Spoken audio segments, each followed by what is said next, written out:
welcome to the next episode of Retrovaniacs, the only podcast about 80s and 90s video games that sounds like it was recorded on equipment that was old in the 80s and 90s. I'm Jeremy Parmentier. I'm one of the hosts of the show, and I have to already make a retraction from last show. I'm not going to go by JP because I've never gone by JP, and I never remember that it's me. So if you hear me saying Jeremy, I clearly mean the other Jeremy. And if the other Jeremy says Jeremy, he clearly means me. So only Billy is going to be in trouble. So let me go ahead and introduce the other hosts of the show. First, Billy. I've got to say right off the start, I didn't think you were cool enough to be called JP anyway. It was too weird. And the other host of the show, Jeremy Gregory. Hey there. I am also here as well. See, all three of us being here does make the show far better than we try to record this all separately and tape it together. So that's right. If you did listen last week, thank you for coming back. I hope all the audio problems we had last week are much smoother. Hopefully there's none of those pops we had. The volume should be a little more even. And I hopefully sound a little more natural. I think the beginning of the show we sounded a little rough, but by the end of the show it sounded good. It sounded like we weren't just awkwardly talking at each other from across the country. We'll see. I mean, we've got a whole podcast here to go. So, I mean, there's still plenty of time for awkwardness here. Oh, I guarantee it. I'm going to dive in first with some awkwardness. Since the last show, I tried out the Splatoon group demos before it came out live. I don't know if either of you guys tried that for the Wii U, but it is... I didn't buy the game, not because I didn't like it, but I tried for an hour to get on during the test demo, and I got to play one game that was 3 minutes long. And everyone else apparently has been playing this the entire time because I did worse at that than I've ever done at any multiplayer game. But it was an interesting game. I don't know. I didn't really get to try it myself. Well, I did a little bit, but not like to any length or anything like that. But what I played was kind of fun. It was different. I'll give it that. And I didn't get to play a single bit of it. For some reason, I think they scheduled. I don't like this whole, the timed demo thing. It's not there for you 24 hours a day. There's certain times, and it always coincided with my work schedule. I was never able to play it. Interested though. I understand why they did it, not just to give everyone a taste of the game to try to sell it, but it helped them test their servers live. They didn't have to come out with a game that day one doesn't work because they didn't plan on the servers going heavy. So if you say, hey, it's only going to be an hour, a huge portion of your audience is going to try it. So you have an immediate server test that also happens to be a free demo everyone can try. And I think it probably worked out well for them. I know a couple of people that have bought the full game and have enjoyed it. They said the server problems are really non-existent. I mean, there's still occasionally hang-ups, but generally it's not bad. But I could say the same thing about Mario Kart. I've had a couple random Mario Kart 8 games that have disconnected, 3 races in. But generally, I'd say the multiplayer on it's pretty seamless. So I'm not sure if I'm going to get it or not yet. I know that there's only one multiplayer mode in right now. I don't know if I like that model.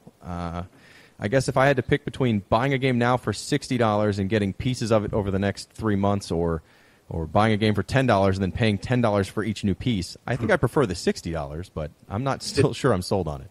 Is it a full-price game? I thought for some reason it was coming out at $40 or something like that, but is it really like $60 It's $59.99 at Target at least. I didn't look online, but...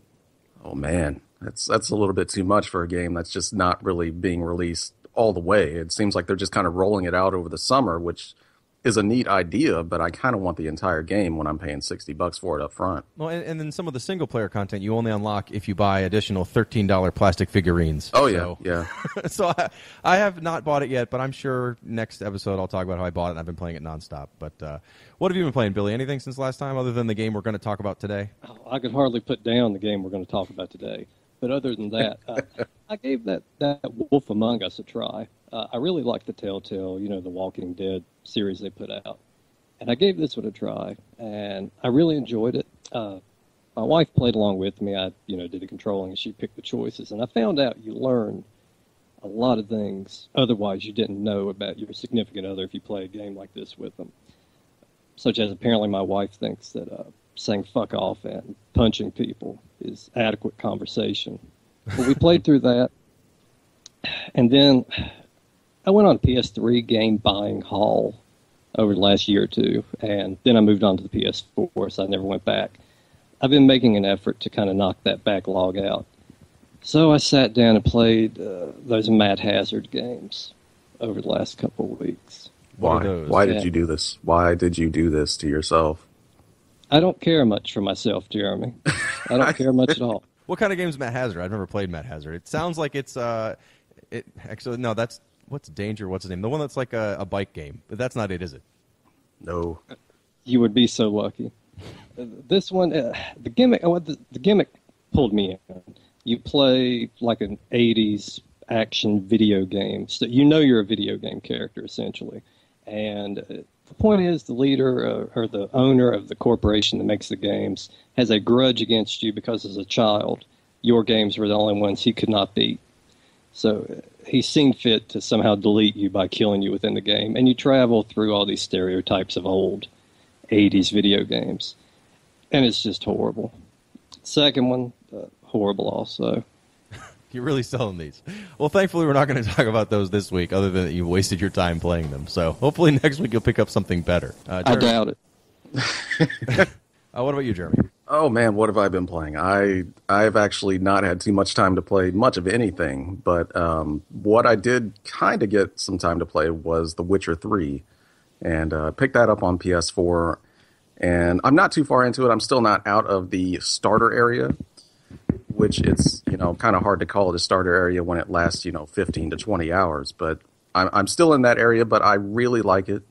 It's a really great role playing game, and if you're kind of a fan of those open world, especially like Red Dead Redemption, it actually reminds me of that a lot. If you're a fan of that, definitely maybe check out The Witcher 3. It's actually pretty coul. I tried to get into The Witcher 2, and I just felt really stupid the whole time. Like, I think they throw so much at you at the beginning of that game that I felt like I was playing it like a child, like I was using one button to do everything, and I was just dying repeatedly. I just was not good at it. That game is completely unintuitive. I played probably about 3/4 of the way through it, and never really kind of got into it. Never got the whole combat down, but this one's much more pick up and play. It's if the Witcher games before have put you off on The Witcher, I would still check out The Witcher 3 because it's just that good of a game.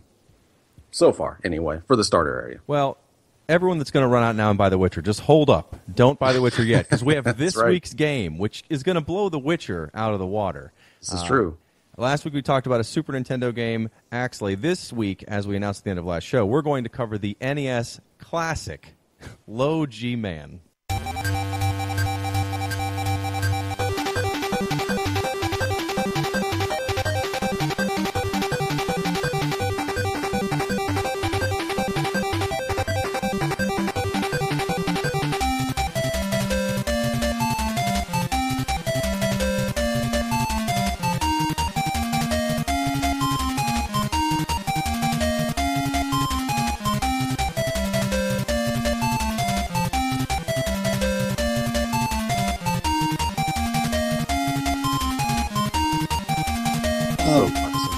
I want to start off by saying, of course, we talked about how we're picking these games. We each kind of made our list that we're randomly drawing from.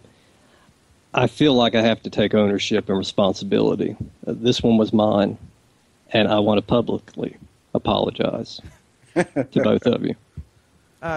You may not have to apologize yet, but by the end of the episode, you definitely will have to write some apologies, maybe record in a video apologizing to us. Yes. This one, it's not a bad game.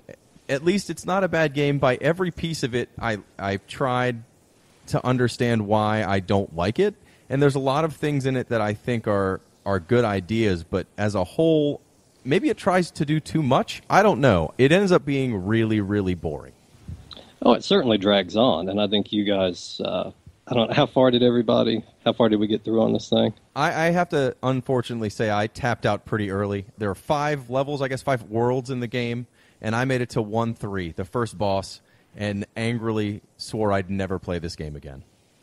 I made it to the end of the ice world, the big boss that's kind of underwater for that one, and I could not beat him, and that was where I finally I couldn't go any further.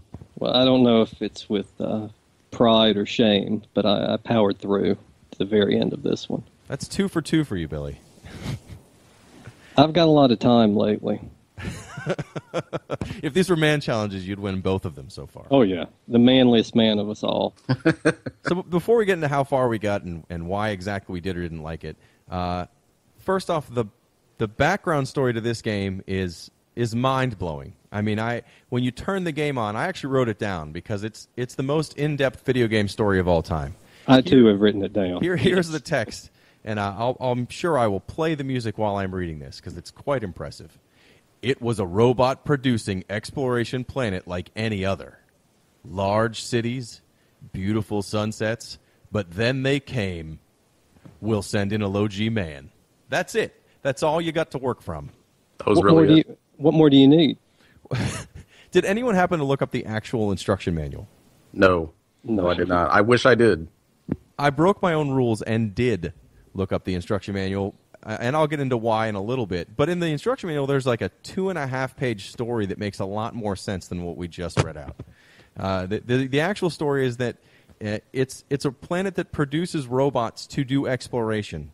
It sends them out into the galaxy, and apparently they're found by aliens who then reprogram the robots to turn on humanity. And the only hope is the LowGMan. And they send you yourself to go to the home planet of the aliens as the best LowGMan. Low G stands for low gravity because your character can jump really high. Although for most NES games, it's really not that high. I think every game is a G-man when you look at it that way. Because you're not jumping so high that it's impressive, at least not at the early stages. Maybe later on you're the king of jumping real high, but not as far as I got. You definitely get more power-ups for your low G. And at some point I was jumping probably about 2 screens high. So that was, I guess, I never really figured out what power-up did that or made me jump higher, but you can actually get to where you jump pretty high.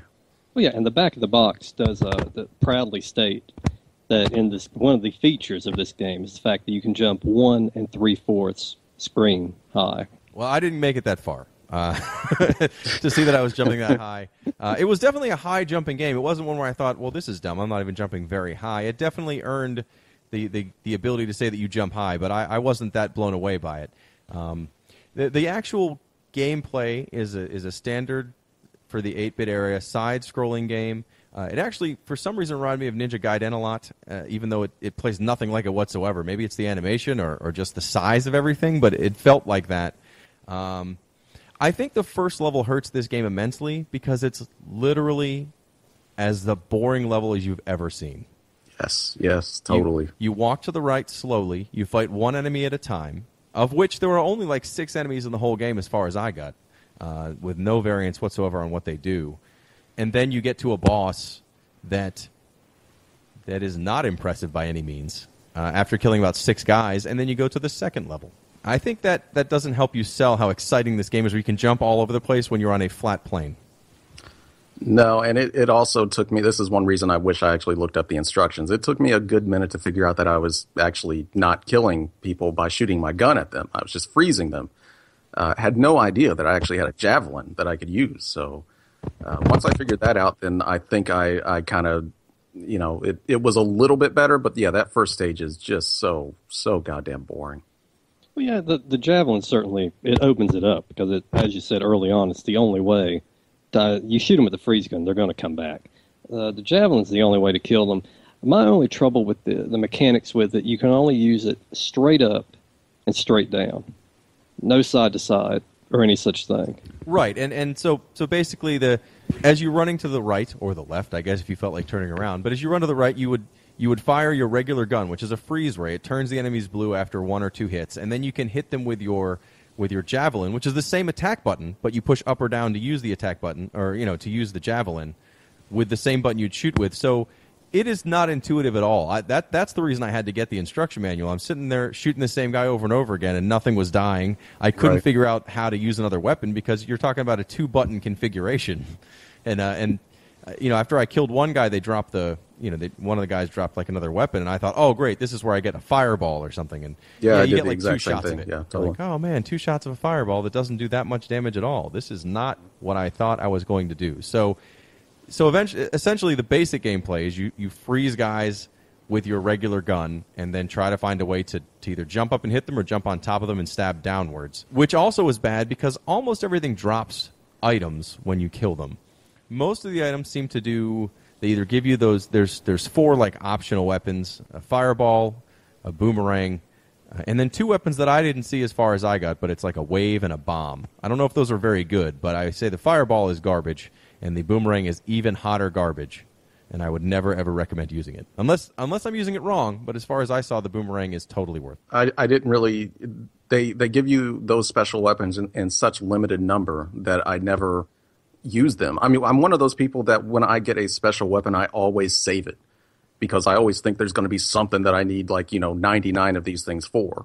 But even when I had a few saved up, or I thought I had a few saved up, I was still, I only had 10 or 11 of. They barely did any damage at all. So it was always better for me just to use the regular weapon and the spear. Yeah, I'll go ahead. I'm going to skip ahead a little bit. It seems like all the power-ups you get, you pretty much want to hold on to and essentially save them for the absolute last boss fight is the only time any of them come into play whatsoever. In fact, I think it's probably necessary that you have them going into that fight. So that means that you can't continue, because if you continue, you lose all those items. So that means you beat the game by getting all the way through. That's it. You got to go through all the way. Because, if you utilize the password feature, which is heralded on the front of the box, you do lose your entire inventory. And like I said, when I got to the final boss, if I didn't have those special weapons, I'm not quite sure what I would have done, because you're having to attack up and down, and you're also having to attack side to side. And I don't think the freeze gun really does much of anything.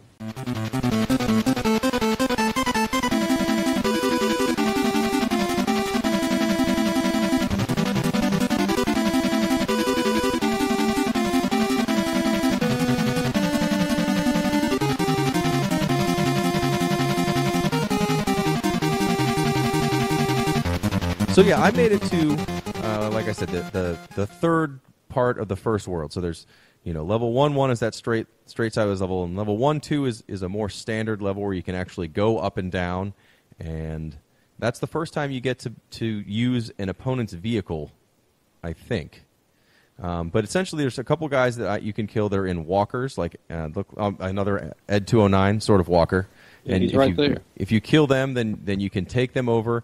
Those allow you to jump high as well, plus fire like a series of bullets, kind of in a spread in front of you. However, you can't shoot up or down, which is a pain since some of those enemies come straight down on top of you, and all you can do is get hit over and over again while you try to jump and hit them.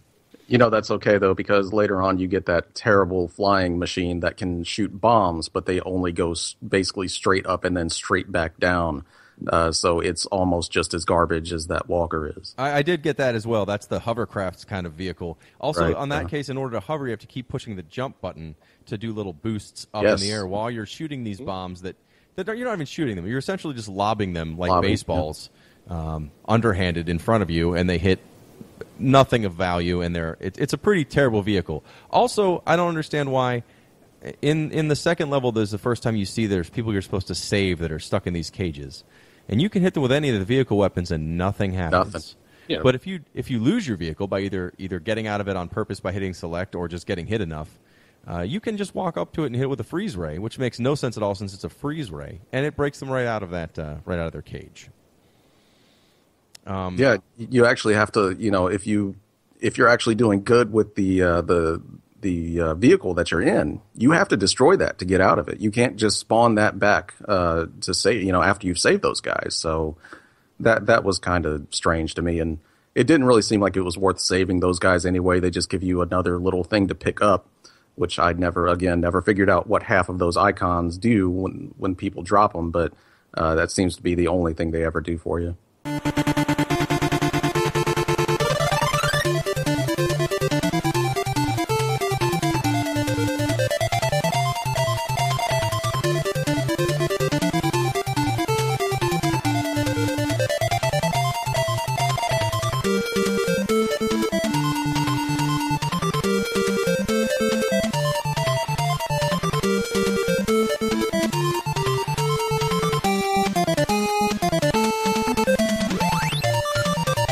While we're speaking of the items that drop, the numerous items that drop, I don't know what half of them are, but I did realize that there's a blue, it looks kind of like a potion vial that drops down. That fills your health up. Now there's a red one, and I haven't encountered this in many games. There is a health down power-up that drops out of enemies. It looks like the same as the blue vial, but it's a red vial. Yes. And I realized after a couple times that I was dying when I took it, so I looked in the instruction manual, which is why I looked it up to begin with, to figure out what these items are and what they do. And essentially the only bad item is that red potion item, but it seems that half the guys drop those. So if your attack method, which was mine, was just to freeze them and then jump on top of them and stab them in a downwards motion, half the time you're getting hit immediately with the red bottle pickup. Yes, and I don't know if you got this far to see it, Jeremy, but later on in the game, there's actually just this really asshole boss that does nothing but drop red potions down on top of you. And that's really his only attack, is to jump on the ceiling and just constantly drop red potions down on top of you just to make that even worse. It's such a pile of shit. Well, the other power-ups seem to be, there's one that looks like a bat head. I don't know what it's supposed to be, but I thought it was a bat head. And that's blue, and that makes your weapon power up, your regular freeze ray, I think up to level 3, where instead of coming out in a straight line, you come out like in two shots, that one's angled up, and I think the third shot's angled down. So you're shooting like a spread of the freeze gun as you power up with the bat heads. And then there's another red bat head. I think that makes your spear stronger. And then there's one that's just points, and there's another item that looks like...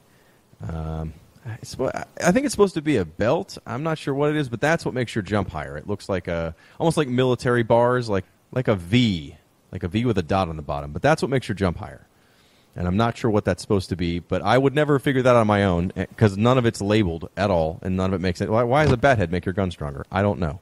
No, it's all kind of just super unintuitive. With I mean, just about everything you kill is going to pop one of those little icons out, and it's just kind of overload because there's just so many of them, and especially that health down, which naturally you're going to gravitate to the red health potion. That's what every NES game ever did. And so I didn't realize that was actually taking my health down forever, because I just figured that's giving me health. But there's just so many icons. It's just ridiculous how many stupid things they give you. And the problem with the health down, even after I had realized what it was doing, your instinct when there's some kind of drop of some sort, it's just you pick the damn thing up. So I was still picking these things up and kicking myself for it immediately after, all throughout the game.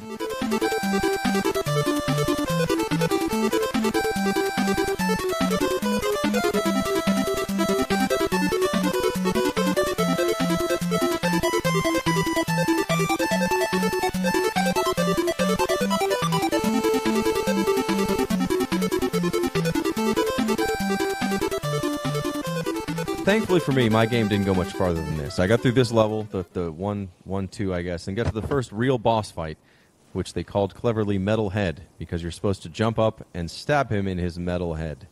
I was actually kind of impressed by the boss at first, except that the mechanics are incredibly frustrating. He's a couple screens high, and you have to jump inside of what's like a big metal body with gears in it, freeze some panels to jump on until you can jump up to the top of his head, and then I just dodged these like circle things over and over again that were coming at me in a slow fashion until I could jump on top of his head, stab him down once, and then dodge these circles again, because I couldn't figure out how to kill those other than let them hit me. The only way I saw to actually kill them was to kind of glitch the game, and once you're at the top of the screen, jump up so that the screen scrolls up, and if one of those balls happen to be below the screen as it scrolls up, when it scrolls back down, they won't be there anymore, and they won't respawn. So that was the only way I saw to actually get rid of them. I think that is it, and that's actually a strategy that you end up utilizing for several boss fights throughout the game, especially at the very end. Yeah, I admittedly didn't spend that much time playing this because I didn't enjoy it anyway. And after I got to this boss, which actually was today, the first time I got past 1-2 was today, and I tried that boss for about 20 minutes, died over and over again, and said, this is it. I'm going to let everyone else handle the rest of this game because it's not fun. It's a chore. There's nothing that enjoyable about this game for me at all. I can see how I would like the concepts. I like the idea that you freeze guys and then use another weapon to kill them, and I like that you can jump up and use your spear if you want to, if you can control it well enough to hit all the things that fly at you. Those are all neat, and the items you pick up are cool. I like that you can use the vehicles, except that the vehicles are not fun to use, but I like that you can use them. But I could not get into this game at all. I tried to really when we first knew what we were going to do, I was like, oh, this is great. It's a game I haven't played before. It looks like it's a lot of fun, and I could not get into it. I'm kind of surprised that we've got this far into this podcast and not actually mentioned just how janky this game moves. It feels like it is somebody has one of those NES controllers that has the slowdown button on it, or the slow motion button, and it just seems like it is constantly on in this game. It just moves so choppily. I don't know. It's hard to describe unless you play it, but it's so weird.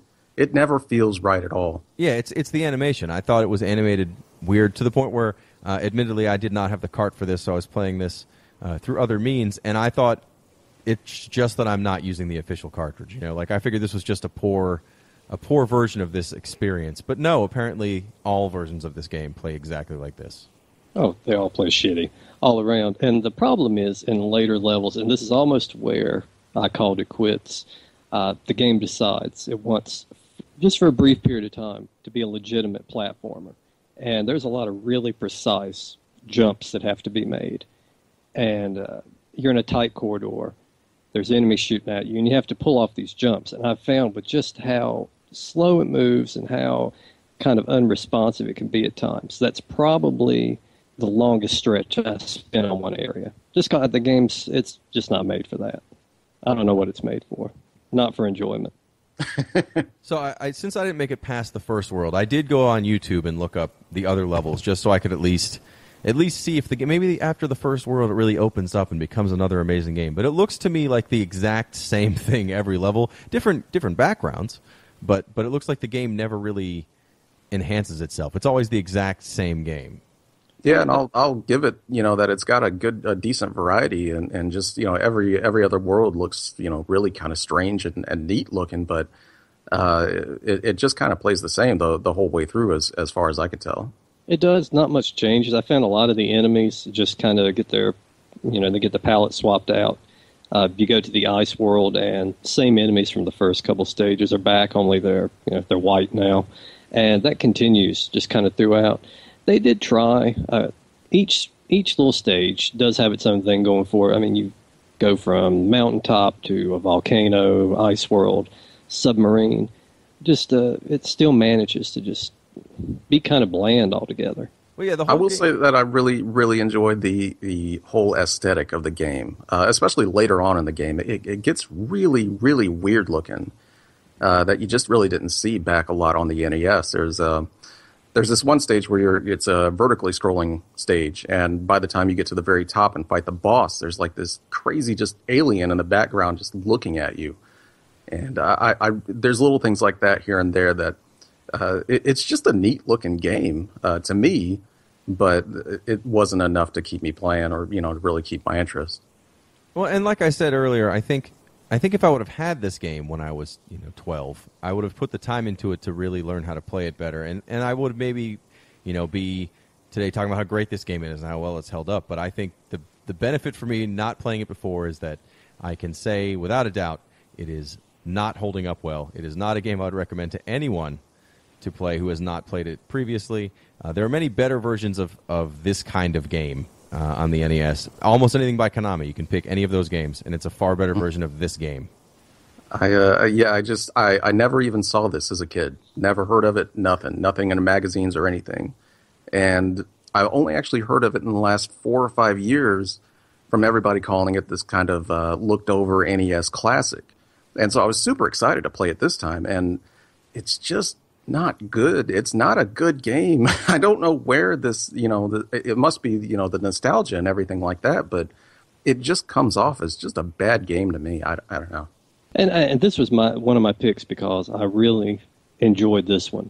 We're talking about as a child though, 9, 10 years old, and back with this was something back then. You didn't have many games like this. I rented it a few times. I actually purchased this game also. But looking back, playing it now, I could see maybe as a kid that I enjoyed it. I just can't stand it now. Nostalgia doesn't win at any points with me. Great back then, almost unplayable nowadays. I think I could have actually really liked it as a kid too. I think if I would have rented it over the weekend it would have gave me enough time and patience to kind of play through this and give it a chance. But as an adult and just seeing how it is and how it moves and just it's kind of the same thing over and over and over, I just couldn't get into it at all. I think you have to have that youthful enthusiasm. Oh yeah, yeah. Now, when you're older, you when you're playing this, you see the seconds of your life ticking away. Yep.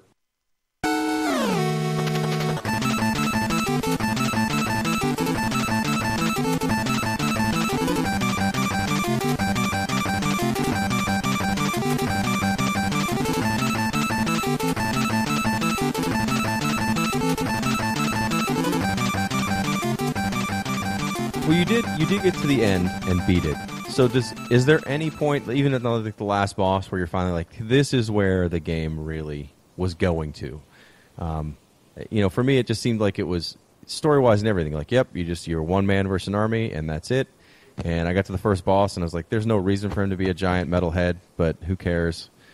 Does anything come together at any point? They start to rein it in. Maybe the last several levels, you actually you board the mothership, and you're kind of on the alien planet. The last few levels, and you eventually fight, I guess, the mother brain of all the aliens, and that's the final boss. So yeah, eventually it's not just you fighting a random assortment of enemies. They kind of tie it together there towards the end, but it's still just not very enjoyable. I thought the last boss looked pretty cool from what I saw on watching a playthrough of it. I thought that one looked pretty cool. The last boss is, and the last boss is the only one that you have to really use a strategy for. Like I said, this is where I don't see how you can do it without the power-ups that you unknowingly were supposed to hoard the entire game and not use. You have to destroy like these tentacles on the sides, and you have to destroy the middle with using the javelin. But the sides, you have to have the power-ups. And it's the only boss that really utilizes the whole jumping thing that the game's pretty much, based upon. And that was my big problem with it. They made a big deal, you can jump such and such high, 2 screens high, but nothing really ever takes advantage of it. And I found that all the boss fights always just confine you in these really tight areas where the jump is pretty much, it's out of the question. It's pretty useless. So the last boss fight was excellent. It's well enough, but it's kind of too little too late. No, that was actually something that really pissed me off about this game was it was supposed to be LowGMan. You are supposed to be low G, and there were so many times in this game that it just confines you to not being able to jump more than like 15 feet, especially with the smaller bosses. Why would you make this game where you're supposed to be able to jump 50 feet in the air and just confine people the entire time? Well, the only boss I got to, if you tried to jump up the sides, there's spikes everywhere on the sides, so you would just immediately kill yourself over and over again. And then to go in the middle of the boss the way I guess you're supposed to, it's a bunch of little jumps around while you dodge these little circle things. Again, you're not using any of the abilities that is why your character was sent, so it just doesn't make any sense. But I also just didn't care. At that point, I thought, you know what, I'm either missing something or this just clearly isn't any fun. Yeah, I was literally trying to make myself see what everybody was raving about this game about. I just thought I was maybe missing something, but once I figured out the best strategy I had through most of these stages was to just ignore the enemies and run past them because I got so tired of trying to kill them. I don't think that's a good game. And the run I watched a couple of clips of it that were, I guess, a speed run, but someone had done it level by level, and it was the same. They were just avoiding everything if they didn't have to kill it, and getting to the end in about 2 minutes. Maybe I would like the game more if that was what I was aiming for, just trying to get to the boss as fast as possible, as opposed to try. I took my time and killed everything, and it just felt monotonous and slow and not hard as much as it was annoying. When you're actually avoiding playing the game, I don't think the game is doing something right. Except for Super Meat Boy. Yeah, true. Yep. So I think we're all unanimous. We would not recommend this. As a weird kind of, NES relic that is of its time and only of its time, I would maybe tell people to, kind of play it and just to experience it. play the first level, get killed at the end, never play it again. But no, I would not recommend this game to anybody that was seriously wanting to play the entire game. I have one little bit to add to it. I said that I played through the entire game. I'm slightly incorrect. You find out, there's a big reveal at the end, that there are hidden levels in this game. As if the ones you played weren't enough. There are two hidden levels. I was going to mention that, yeah. 2 hidden levels throughout this game. And it finishes up by telling you, you're not done yet. The game has just begun. And it was at this point that I was in a near cold sweat. I turned it off, and it took everything I had not to go hunt down these hidden levels just for the sake of completion. But I'm proud to admit I sat it down. I probably won't play it again. I recommend, if you are even interested in the slightest, just watch it on YouTube. It's good enough. Well, now I want to play to see these other 2 levels. Are they supposed to be amazing levels? Well, it's pretty crazy because they actually, it's in the ending, where it's showing you the whole ending sequence and everything. And towards the end of it, it goes, did you find these 2 levels? And it actually shows you like a couple of little black and white pictures of what the levels are. And I don't know if it kind of shows you where you can find those or anything like that, but just the fact that it shows you that there are hidden levels in the game that you didn't find was kind of cool. Yeah, that's very cool. And unfortunately, I'll never see them unless I find them online because there's no chance I play this to even find those levels. Does it even tell you where they are or anything? No, it just kind of shows. Oh, go ahead, Billy. Go ahead. It drops a hint that one level is a train, and you find it somewhere on 1-2. And having played through that level early on, I can't really remember if there was anything that was kind of a giveaway for it. I imagine it's horribly cryptic wherever it is. There is nothing that. In fact, level 1-2 is bad because the end of that level, you have to fall down a little hole to get to the boss. There's no, level 1-1, you get to the end and then it's like a boss rolls in. So level 1-2 has this guy you fight in a little hole, again, confining you to a small space. But there's nothing else in that level that was like that. There's nowhere that I could see that there would be a level, which means that it's probably right at the beginning and I'm dumb. But I didn't see anywhere that there could be a secret in that level. Or it's something super cryptic where you've got to sit in one spot and then, do some stupid shit to make a door appear or something, like most NES games did back in the day. You kneel by a waterfall.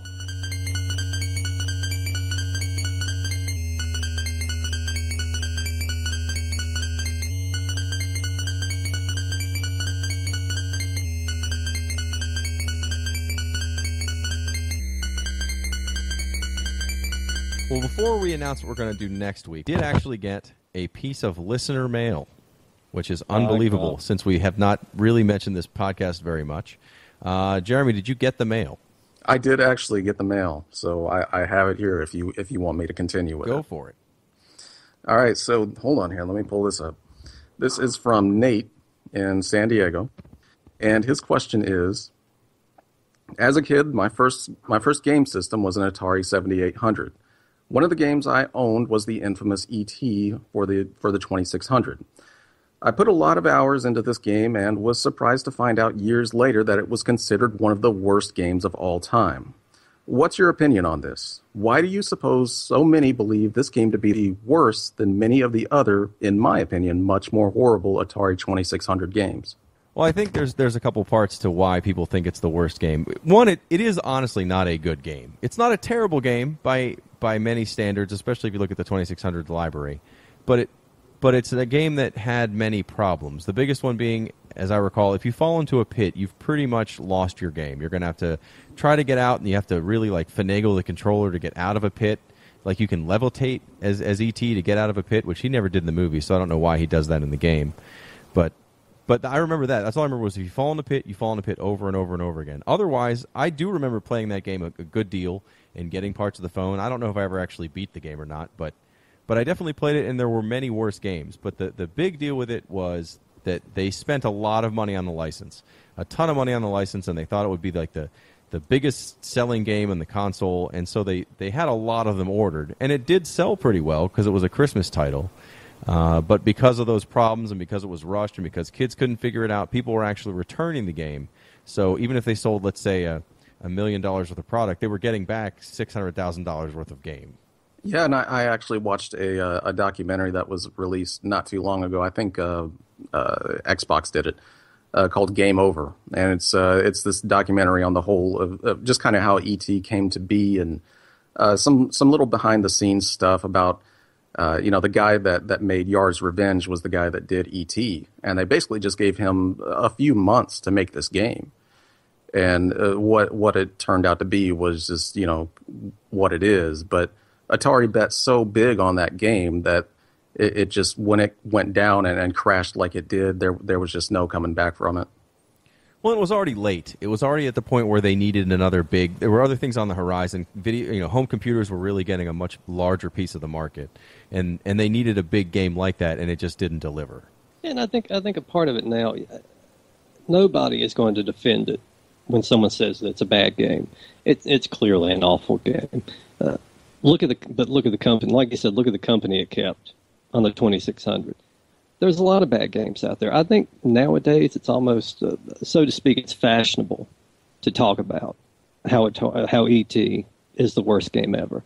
And I think a lot of it's probably even coming from people who haven't really sat down and played it much or really played it at all. It's like the Nickelback of video games. Yeah, it sucks. And you think you look cool saying it does, but you don't really know personally why it does. But there were many worse games on that system. I mean, I'd say just off I had Outlaw. Outlaw's a far worse game. Outlaw's a terrible game.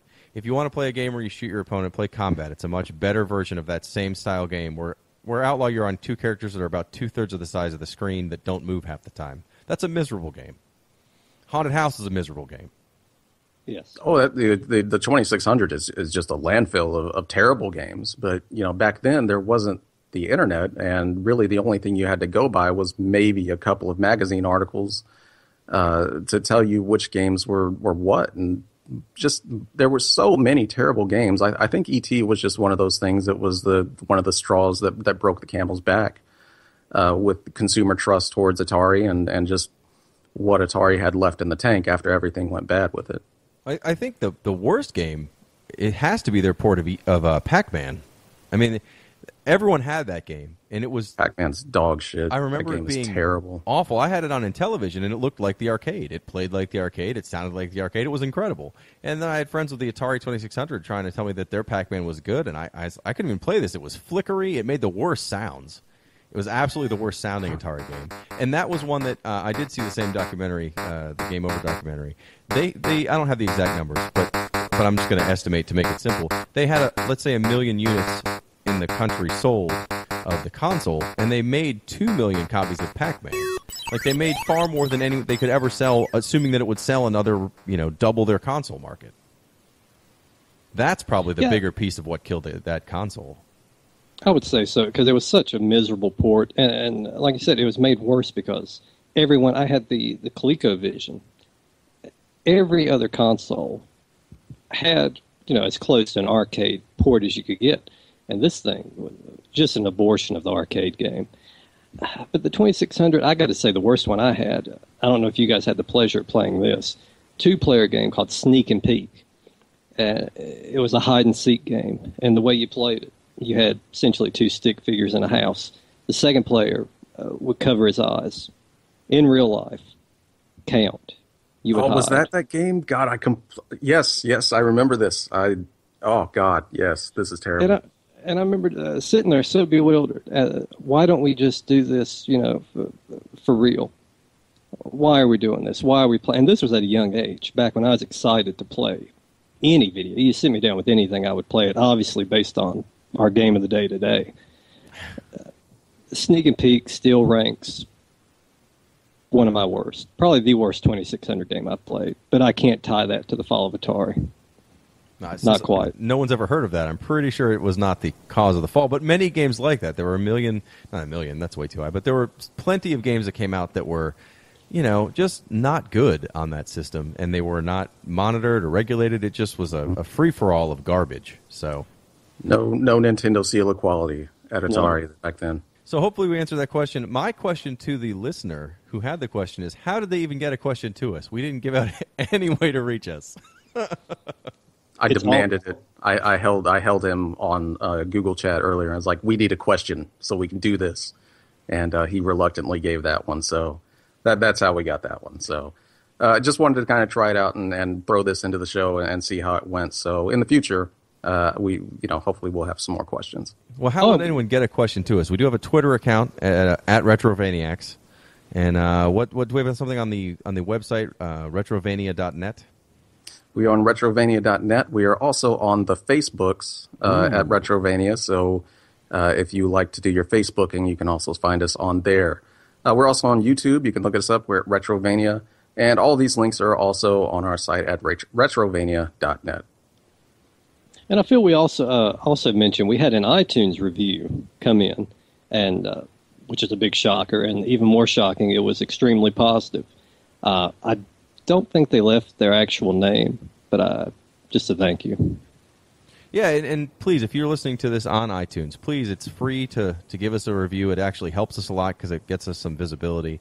So feel free to, even if you review us poorly, at least it's a review, although I'd prefer you review us positively. Don't suffer through listening to us alone. Right. Tell your friends and make them listen to it, and then you can all be in misery together. That's right. That's the way we like it. Can't feel anything unless everybody's in misery together. So, like we said last week, we always pick a new game at the end of the episode that we're going to do next week with our super game selector. It's random. And this week, our choice is... Are you ready? All right, Jenny, looking for big bucks. I've got 3. Hang on, Denise. This is my lucky day. Stop! Pro Wrestling for the NES. So Yes. episode 3, which should be out in about 2 weeks, will be about pro wrestling.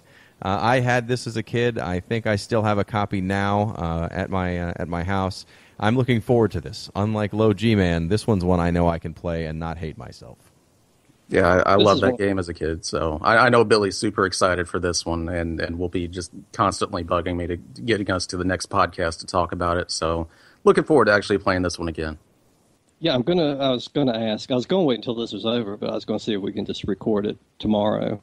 Yeah, we'll just record it right after this is over. I'll get a beer. We'll come right back. We'll start again, and we'll air it in 2 weeks. That works for me. That sounds good. I Sounds played good. this one constantly as a child. Like I said, I played this just a couple weeks ago. I can't wait. Goddamn Starman is going to run wild all over the next episode.